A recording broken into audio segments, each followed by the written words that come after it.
Assalamualaikum warahmatullahi wabarakatuh. Perkenalkan, nama saya Isna Humaira dengan NIM 20240501011035. Di sini saya akan membacakan jawaban UTS tafsir ayat ekonomi dengan dosen pengampu Bapak Mahfuz LCME. Nomor 1 itu pengertian tafsir menurut bahasa dan istilah. Menurut bahasa atau etimologi, kata tafsir berasal dari bahasa Arab, yaitu fassara yufassiru tafsiron, yang bermakna al-idha atau penjelasan dan al-bayan atau keterangan. Ada juga yang mengatakan berasal dari kata al-fasir yang artinya menyingkap sesuatu yang tertutup. Secara harfiah, tafsir berarti membuka, menjelaskan, dan menerangkan makna yang tersembunyi. Menurut istilah atau terminologi, para ulama mendefinisikan tafsir sebagai berikut. Pertama, menurut Az-Zakarsi dalam Al-Burhan, tafsir adalah ilmu yang memahami kitabullah yang diturunkan kepada Nabi Muhammad SAW, menjelaskan makna-maknanya, serta mengeluarkan hukum dan hikmah yang terkandung di dalamnya. Terus yang kedua, menurut Abu Hayyan, tafsir adalah ilmu yang membahas cara pengucapan lafaz-lafaz Al-Quran, petunjuk-petunjuknya, hukum-hukumnya secara tunggal maupun tersusun, dan makna-makna yang mungkin dikandungnya ketika tersusun. Terus menurut Imam As-Suyuti, tafsir adalah ilmu yang membahas tentang Al-Quran dari segi penunjukannya terhadap maksud Allah sesuai kemampuan manusia. Jadi kesimpulannya itu, tafsir adalah suatu ilmu yang berusaha menjelaskan, menguraikan, dan menerangkan makna-makna ayat Al-Quran agar dapat dipahami dan diamalkan oleh umat manusia. Nomor 2, urgensi tafsir terhadap ekonomi, bisnis, dan keuangan. Yang pertama, urgensi dalam bidang ekonomi. 1. Landasan sistem ekonomi Islam. Tafsir ayat-ayat ekonomi memberikan fondasi normatif bagi sistem ekonomi Islam yang berbeda dari kapitalisme dan sosialisme. Misalnya di tafsir Quran Surat Al-Baqarah ayat 275 tentang kehalalan jual beli dan keharaman riba menjadi dasar sistem perbankan syariah. 2. Prinsip keadilan distribusi. Tafsir Quran Surat Al-Hasyr ayat 7 menjelaskan bahwa kekayaan tidak boleh beredar hanya di kalangan orang kaya saja, menjadi dasar zakat, infak, dan sedekah sebagai instrumen distribusi kekayaan. Ketiga, larangan penimbunan atau ihtikar. Tafsir Quran Surat At-Taubah ayat 34-35 menjadi landasan pelarangan monopoli dan penimbunan barang yang merugikan masyarakat. Terus ada urgensi dalam bidang bisnis. Yang pertama, etika bisnis Islam. Tafsir Quran Surat Al-Mutaffifin ayat 1-3 tentang larangan curang dalam timbangan menjadi dasar etika kejujuran dalam bisnis. Terus ada keabsahan akad atau kontrak. Di tafsir Quran Surat Al-Maidah ayat 1, aufu bil uqud, yaitu penuhilah akad-akad, menjadi dasar keharusan memenuhi perjanjian dalam bisnis. Terus larangan gharar atau ketidakjelasan. Tafsir berbagai ayat menjadi dasar pelarangan transaksi yang mengandung unsur penipuan dan ketidakjelasan. Terus keempat, bisnis halal haram. Tafsir Quran Surat Al-Baqarah ayat 168 menjadi panduan dalam memilih komoditas bisnis yang halal. Yang ketiga, urgensi dalam bidang keuangan. Pertama, sistem perbankan syariah. Tafsir ayat riba menjadi dasar pengembangan produk keuangan bebas bunga seperti mudharabah, musyarakah, murabaha. Terus ada instrumen zakat dan wakaf. Tafsir ayat zakat itu dalam Quran Surat At-Taubah ayat 60 menjadi landasan pengelolaan keuangan sosial Islam.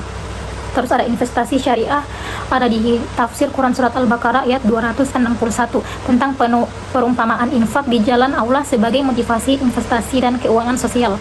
Terus ada asuransi syariah atau takaful, ada di tafsir Quran Surat Al-Maidah ayat 2 tentang tolong-menolong menjadi dasar konsep takaful atau asuransi syariah. Terus nomor 3 itu metode tafsir yang digunakan ulama. Para ulama tafsir menggunakan 4 metode. Pertama, metode tahlili atau analitis. Metode ini yaitu metode yang menafsirkan ayat Al-Quran secara berurutan dari awal, dari Quran Surat Al-Fatihah sampai akhir Quran Surat An-Nas, ayat demi ayat, surah demi surah, dengan menguraikan berbagai aspek yang terkandung. Ciri-cirinya itu mengikuti urutan mushaf Al-Quran, membahas asbabun nuzul, munasabah, irab, balak, dan hukum. Penjelasannya sangat panjang dan komprehensif. Contoh kitabnya itu Tafsir Ibnu Katsir, Tafsir Al-Qurtubi, Tafsir Al-Tabari, Tafsir Al-Maraghi. Kelebihannya itu komprehensif dan menyeluruh, kekurangannya terlalu panjang, sulit dipahami masyarakat awam, sering terjadi pengulangan. Yang kedua, metode ijmali atau global. Nah, metode ini yaitu metode menafsirkan Al-Quran secara global atau ringkas dengan menjelaskan makna ayat secara umum tanpa pembahasan yang panjang lebar. Ciri-cirinya itu menjelaskan singkat dan padat, bahasanya mudah dipahami, tidak membahas hal-hal teknis secara mendalam. Contoh kitabnya itu Tafsir Jalaluddin As-Suyuti dan Jalaluddin Al-Mahili, Tafsir Al-Wadhi. Kelebihannya itu mudah dipahami, praktis, dan kekurangannya itu kurang mendalam, tidak mengungkap makna yang tersembunyi. Ketiga, metode mukaran atau komparatif. Metode ini itu menafsirkan Al-Quran dengan cara membandingkan ayat dengan ayat yang lain yang semakna, atau membandingkan pendapat para musafir, atau membandingkan Al-Quran dengan kitab-kitab suci sebelumnya.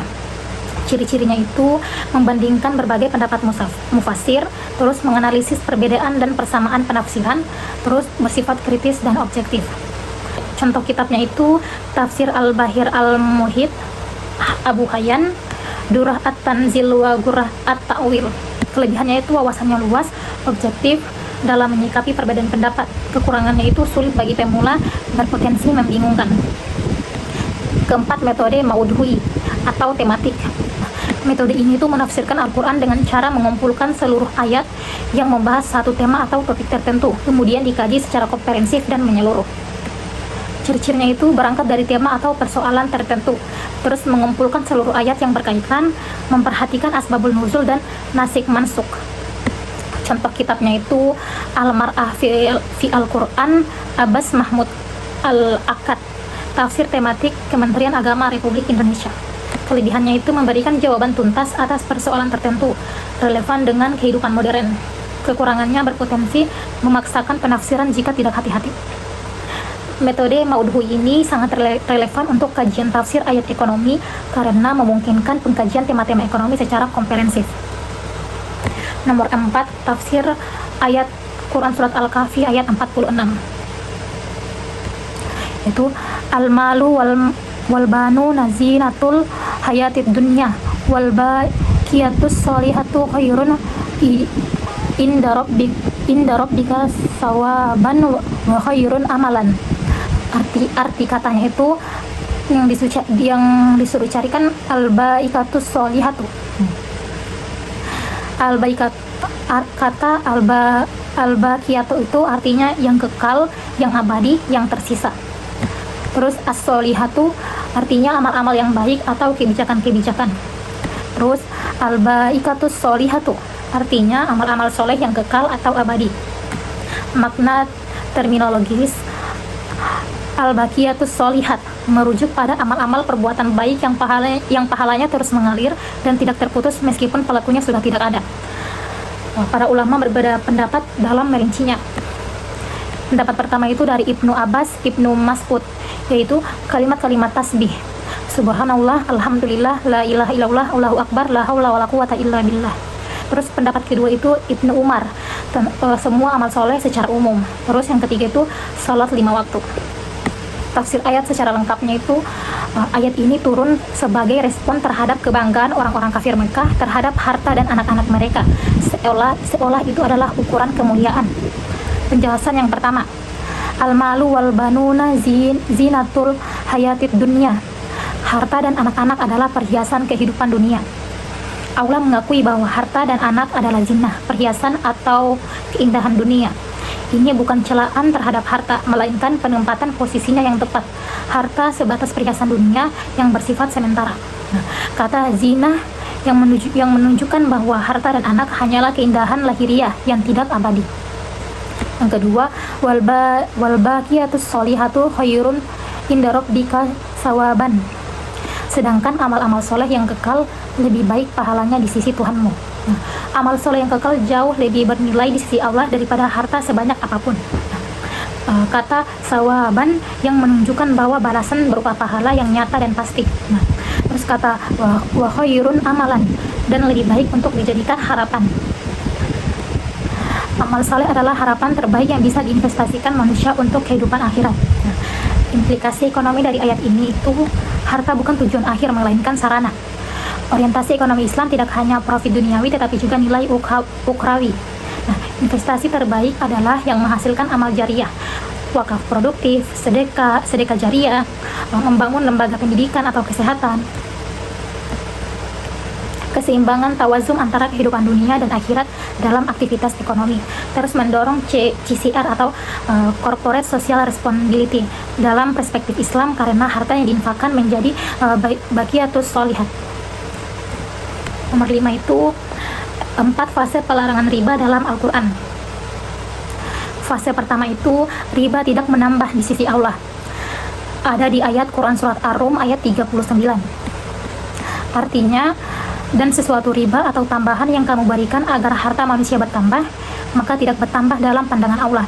Dan apa yang kamu berikan berupa zakat yang kamu maksudkan untuk memperoleh keridhaan Allah, maka itulah orang-orang yang melipat gandakan pahalanya. Asbabul nuzulnya itu, ayat ini turun berkaitan dengan praktik hadiah yang diberikan dengan harapan balasan lebih besar. Orang Arab jahiliyah memiliki tradisi memberi hadiah kepada orang kaya dengan harapan mendapat balasan yang lebih banyak. Ayat ini menegaskan bahwa praktik semacam ini itu tidak mendapat pahala di sisi Allah. Tafsirnya itu, fase ini belum mengharamkan riba secara tegas, hanya mengatakan bahwa riba tidak bernilai di sisi Allah.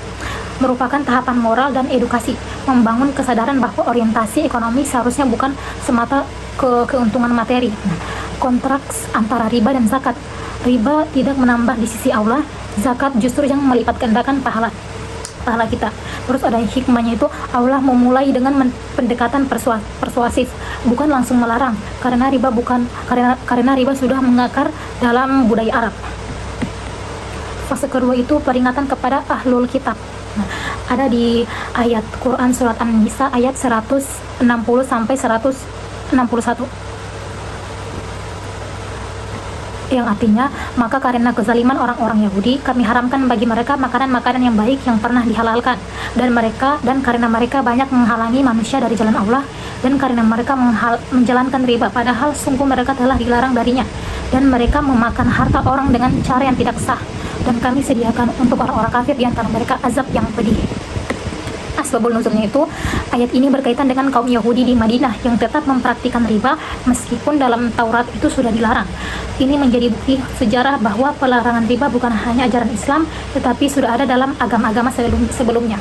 Tafsirnya itu, fase ini bersifat peringatan, tidak langsung kepada umat Islam, melainkan melalui kisah ahlul kitab. Allah menunjukkan bahwa riba adalah bentuk kezaliman yang mengakibatkan hukuman. Pesannya, jangan mengikuti jejak kaum Yahudi yang melanggar larangan riba sehingga mendapatkan azab. Membangun kesadaran histori bahwa riba selalu dilarang dalam agama samawi. Fase ketiga itu larangan riba berlipat ganda. Ada di ayat Quran Surat Ali Imran ayat 130. Yang artinya, wahai orang-orang yang beriman, janganlah kamu memakan riba dengan melipat ganda, dan bertakwalah kepada Allah agar kamu beruntung. Asbabul nuzulnya itu, ayat ini turun berkaitan dengan praktik riba jahiliyah yang dikenal dengan sistem riba al-jahiliyah. Ketika hutang jatuh tempo dan debitur tidak mampu membayar, kreditur berkata, engkau bayar sekarang atau engkau tambah.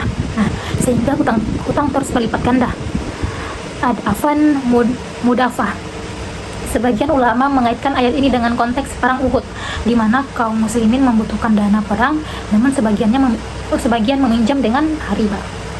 Tafsirnya itu, fase ini mulai melarang secara eksplisit, namun dengan batasan berlipat ganda.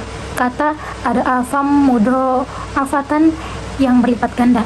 Para ulama berbeda pendapat. Sebagiannya itu ini syarat, jadi hanya riba berlipat ganda yang haram. Terus ada mayoritas ulama ini menggambarkan praktik riba jahiliyah bukan mensyaratkan pelipatan. Riba sedikit pun tetap haram. Dalam konteks ekonomi, ayat ini menyerang sistem utang piutang berbunga yang mencekik debitur dan menyebabkan kemiskinan sistemik. Diakhiri dengan kata wattaqullaha, bertakwalah kepada Allah sebagai motivasi spiritual untuk meninggalkan riba. Fase keempat itu larangan riba secara total dan menyeluruh. Ada di Quran Surat Al-Baqarah ayat 275 sampai 279. Orang-orang yang memakan riba tidak dapat berdiri melainkan seperti berdirinya orang-orang yang kemasukan setan karena gila. Yang demikian itu karena mereka berkata bahwa jual beli sama dengan riba. Padahal Allah telah menghalalkan jual beli dan mengharamkan riba. Quran Surat Al-Baqarah ayat 275. Terus ada 278 sampai 279. Wahai orang-orang yang beriman, bertakwalah kepada Allah dan tinggalkan sisa riba jika kamu orang beriman. Jika kamu tidak melaksanakannya, maka umumkanlah perang dari Allah Subhanahu wa taala dan Rasulnya. Asbabul nuzulnya itu, Di ayat 275 turun berkaitan dengan Bani Mughirah dan juga Bani Amr bin Auf dari Sakif yang masih melakukan praktik riba. Saat Fathu Makkah atau penaklukan Mekah itu, Nabi Muhammad SAW mengumumkan bahwa seluruh riba jahiliyah dihapuskan, termaksud riba pamannya Abbas bin Abdul Muthalib. Ayat ini menjadi landasan pengumuman tersebut. Diriwayatkan bahwa ayat-ayat riba dalam Al-Baqarah adalah terakhir turun sebelum wafatnya Nabi, sehingga para sahabat belum sempat menanyakan detail penafsirannya. Tafsir komprehensif. Di ayat 275 terdapat 3 poin penting. Yang pertama, gambaran pemakan riba itu seperti orang kerasukan setan, menunjukkan betapa rusaknya jiwa dan akal orang yang hidup dari riba. Yang kedua itu argumen orang musyrik, jual beli sama dengan riba. Dibantah oleh Allah Subhanahu wa taala, keduanya berbeda secara hakiki. Jual beli mengandung unsur kerelaan, pertukaran nilai yang setara, dan tidak ada eksploitasi. Sedangkan riba mengambil keuntungan sepihak dari kesulitan orang lain. Ketiga, hukum tegas. Allah menghalalkan jual beli dan mengharamkan riba. Di ayat 276, Allah memusnahkan riba dan menyuburkan sedekah. Ini hukum ekonomi Qur'ani. Riba secara jangka panjang justru merusak perekonomian, sedangkan sedekah zakat menyehatkan sirkulasi ekonomi. Di ayat 278 sampai 279, puncak pelarangan riba. Diperintahkan meninggalkan sisa riba yang belum tertagih. Jika tidak, berarti mengumumkan perang terhadap Allah dan Rasulnya. Ancaman terberat dalam Al-Quran. Ringkasan urutan ayat.